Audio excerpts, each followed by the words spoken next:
Sometimes I'm in amazement at what is older than me, and this is going to be the 25th anniversary of the Reebok Pumps. Yes, Reebok has 2 years on me, guys.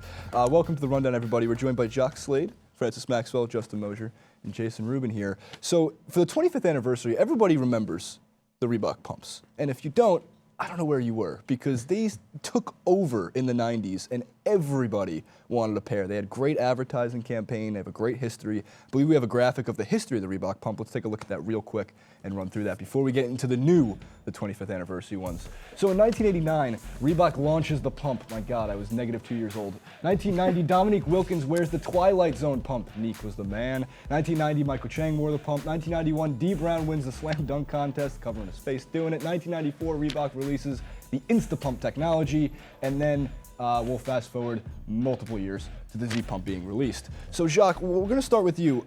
How successful was the Reebok Pump with this technology and how it affected the NBA? At the time, Reebok was the dominant partner when it came to sneaker brands, and the release of the Pump kind of helped solidify them in that position. I mean, everyone, as you said earlier, everyone had on the pumps.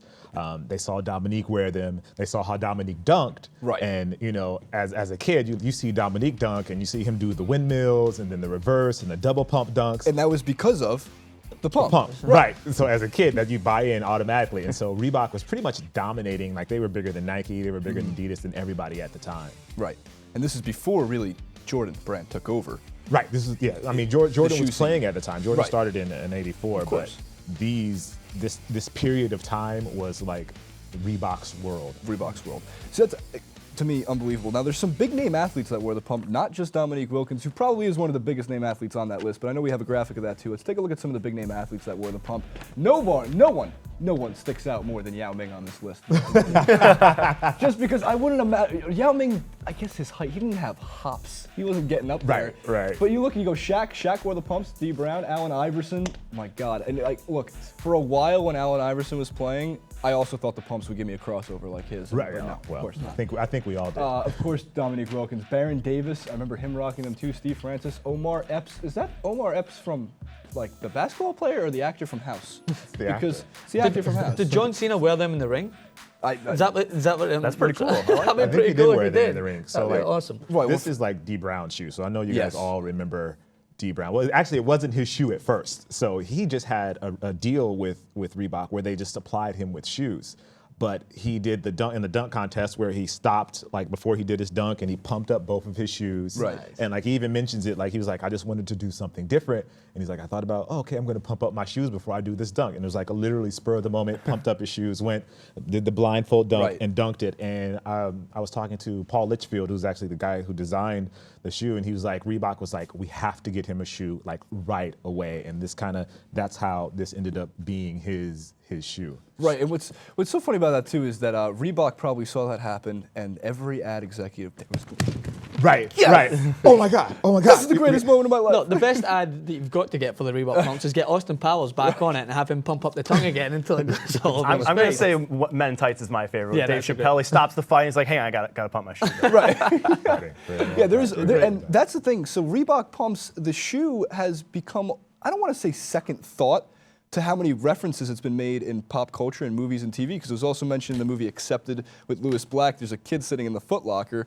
So I want the pump. Well, we don't have the pumps, you son of a bitch. And he's like, I want them. We don't have them. And they could go back and forth. And now I wonder, is this going to reach, or Jacques, I'm going to ask you, do you think that kids are going to still want to wear the pumps nowadays? Or, like, I mean, they could run a million different classic ads. I'm sure that would still affect me. I want a pair of the pumps. Yeah, they like people our age, I think definitely they have that nostalgia factor. Right. But for the new kids, like this is the newer look for the pump. It's awesome. So where does that pump? Oh, on the side. So it pumps here on the side and it releases here. And basically what Reebok is trying to do is basically they're trying to reinvent the pump. Like as you can see the before, difference. it was basketball. Like this was the primary focus, was basketball. And so now they're with Reebok being so focused on like CrossFit and running, they're tailoring the pump for that work. So like obviously the pump is smaller, the bladder is smaller. Like you really don't even need laces. Like they designed this where it was basically, it just pumps up and kind of wraps around your foot. And with these, it was more focused on the tongue and kind of around here, around the ankle, and it expanded a little more, if that makes any sense. It went out, but these kind of go in. So it's a definitely Jock, a real different quick, feel. explain the bladder so people don't think. And how you empty the bladder. And how we got to the bladder. How do you empty that? Yes, we're going into anatomy here.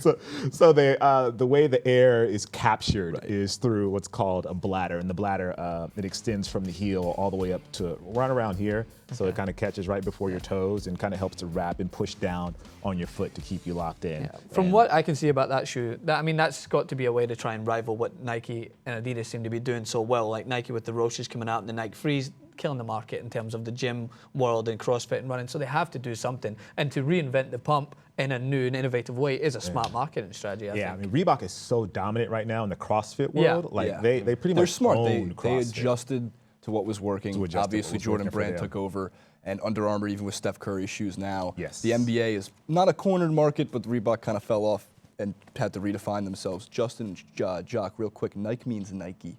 They say Nike it differently means overseas. Oh, that's what he was Wait, saying. what Just in happened? case. Nike means Nike. Yeah, and Fred. I say, instead of Nike, I say Nike. Just, it's a cultural thing. Yeah. I understand I it bring is it up Nike, every but I time. just Well, like to ruffle some feathers.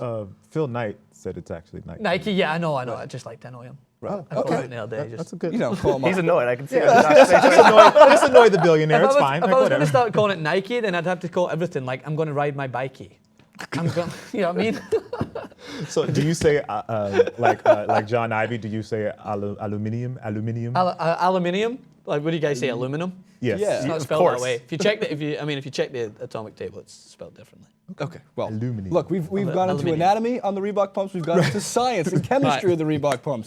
Check out our clip with Professor Bergen from DePaul about the brackets and odds. We went into math on this version of the rundown, at least this week. Guys, from Jacques, thank you so much for joining us today. Francis Maxwell, Justin Mosier, and Jason Rubin. This has been the rundown in partnership with TYT Sports and the postgame. You can check us both out on YouTube. Click on the information below for more. Thanks for watching, and we'll see you next time.